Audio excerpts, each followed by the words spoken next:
मुख्यमंत्री शिंदे साहेब सुद्धा टीव्हीवर पहिल्यांदाच नाव घेतलं, कधीच नाव घेतलं नव्हतं बुद्धाच.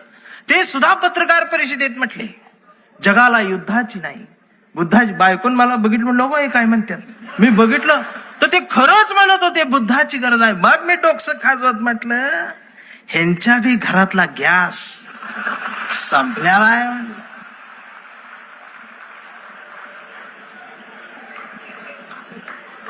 साधना आहे. अहो काय चाललंय काय आमचं, आम्ही काय घ्यायला पाहिजे. आम्हाला चांगल्याच्या मागे जाता येत नाही. राऊत साहेबांचं काल शब्द इकडे तिकडे झालं लगेच अश्लील बोलले, हे म्हणले ते हे फेक अकाउंट काढून ठेवलेत तुम्ही. ती अकाउंट देशपांडे नावान आणि शिवाय आई बहिणीवर ना. हे देशपांड्यांचा अपमान नाही का महाराष्ट्रात. हे जे जमात वाढवून ठेवल्या ना तुम्ही सत्तेसाठी, एक दिवस तुमच्या घरातल्या अब्रूला हात घालल ना, त्यावेळेला तुम्हाला आमच्या आठवणी येतील. खराचं प्रकरण ज्यावेळी टीव्हीवर आलं, महाराष्ट्र हादरला, त्यावेळेला महाराष्ट्राच्या मनात नाही तर अख्ख्या देशाच्या मनात एकच नाव आलं, डॉक्टर नरेंद्र दाभोळकर. खऱ्यापणाने लढणारी माणसं महाराष्ट्रात तेव्हाही होती, आजही आहेत, उद्याही असतील. आणि शिवसेना कायम खऱ्या माणसांसोबत मैदानात आहे, ती उद्याही राहणार आहे,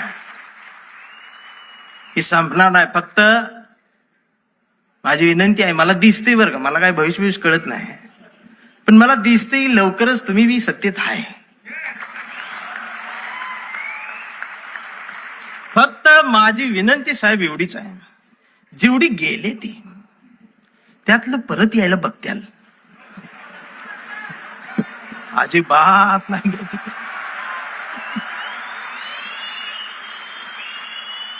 पाया पडतेल येऊन, त्यांचं दुःख आहे हो, त्यांना तुम्ही शिव्या देऊ नका. मला माहित आहे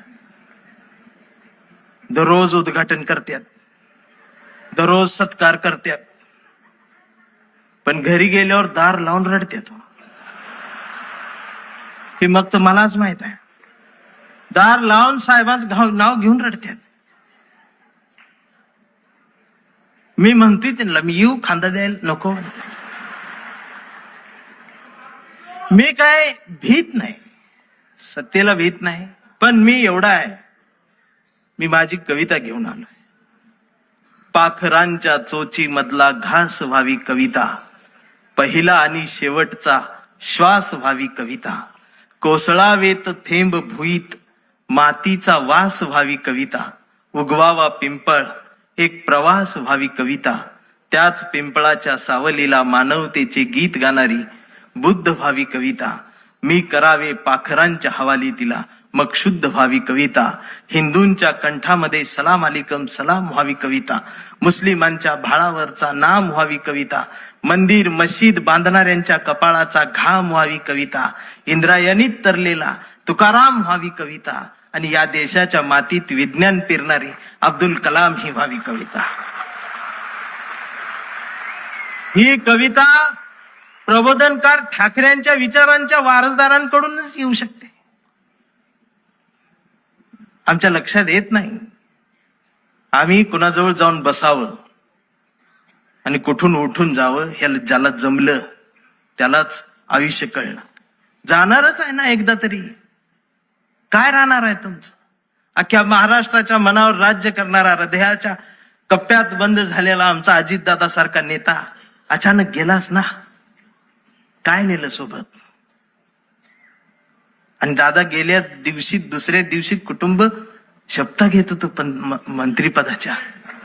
हा विनोद नाही, हा विनोद नाही, ही वेदना आहे, पर्याय नाही. काय राहते आमचं. आज कितीतरी अधिकारी भ्रष्टाचारात हे आहेत ते आहेत. समोर एखादं वंचित पिचलेलं येतं ना, त्याच्यासाठी कुणाचाच फोन येत नाही, त्याच्यासाठी कुणीच फोन करत नाही, त्याच्यासाठी कुणीच दबाव टाकत नाही.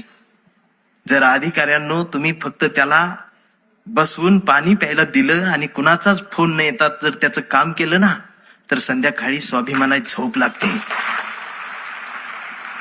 याचा विसर पडला म्हणून बाळासाहेब ठाकरेंना कुंचला सोडून हे बोट उचलावं लागलं. प्रत्येक काळात बाळासाहेब कुठे येणार आहे? त्यांचे विचार आहेत,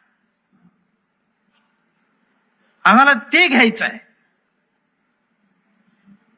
40-50 वर्षापूर्वीचा जो शिवसैनिकाचा दरारा होता ना, तो दरारा पाहिजे मला परत मुंबईत आल्यावर. आवाज पाहिजे, त्याची नजर पाहिजे. छत्रपती शिवाजी महाराज, त्यांचं नाव घेऊन राजकारण, किती उंचीचा पुतळा, यावर तुमचं प्रेम, ती बी वाऱ्यान पडते आणि मग ती तुकडे होऊन पडतात आणि मग ही आमची लगेच रडते. महाराज, पुतळ्यात महाराजांना बघायची सवय लागली. हेच झालं ना आमच्या महापुरुषांच्या बाबतीत. अगदी 4-5 वर्षाસુધી महाराष्ट्रात सकाळ आली, शुभ शिव सकाळ, भगवा झेंडा आला असा. मी डोकसं खाजवत म्हटले, ही सकाळ कुठनं आली? म्हणजे आता महाराज येणार, उठा, आपली सकाळ झाली. मी कुणाला तरी चिडवण्यासाठी होती. मग दुसऱ्यानं बघितलं, ते म्हटलं त्यांची झाली, आपली कधी? हे म्हटलं कर आपली. मग निळा झेंडा, शिव भीम सकाळ, 11 वाजता. शिव सकाळ, भीम सकाळ, शिव सकाळ, भीम सकाळ. मग तिसरा एक जागा झाला, म्हटलं आमची घ्या, पिवळा झेंडा, शुभ लहू सकाळ. या सकाळ आल्या कारण महापुरुषांच्या पुतळ्याजवळ मेंढरांची गर्दी वाढली. ही पुतळ्याजवळ वाढलेली मेंढरांची गर्दी जोपर्यंत पुस्तकांजवळ, विचारांजवळ येणार नाही, तोपर्यंत यांना काय कळणार आहे? रात्रीचे 1:30 वाजता आमदार शिव्या देत फोन करून त्या प्रकाशकाला. मी ऐकली, त्या ऐकली. 8 मिनिटात 36 शिव्या आहेत.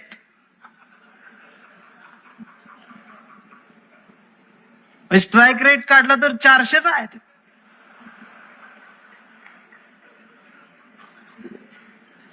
मला त्याचं वाईट नाही वाटलं, पण त्यांच्या घरी त्यांच्या मिसेस आहेत, आई आहे, मुलगी आहे, ही नीट बोलत असेल. आणि बाळासाहेब असते तर मातोश्रीवर बोलवून 400च्या स्ट्राईक रेट ना. बाळासाहेब नसले काय झालं? तुमच्या मनगटात तो विचार आहे ना, तो स्वाभिमान जिवंतच ठेवा. ही गरज आहे.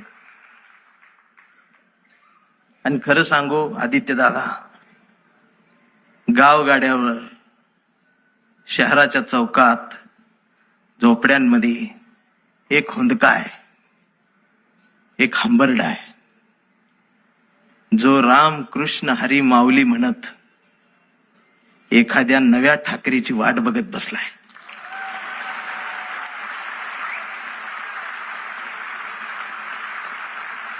आणि ती पोकळी भरून काढण्याचं काम, भरीव काम आता तुम्ही करायला सुरुवात करावी.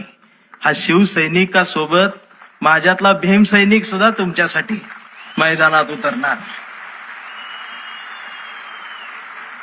कुठपर्यंत आम्ही एकमेकांशी भांडत बसायचं?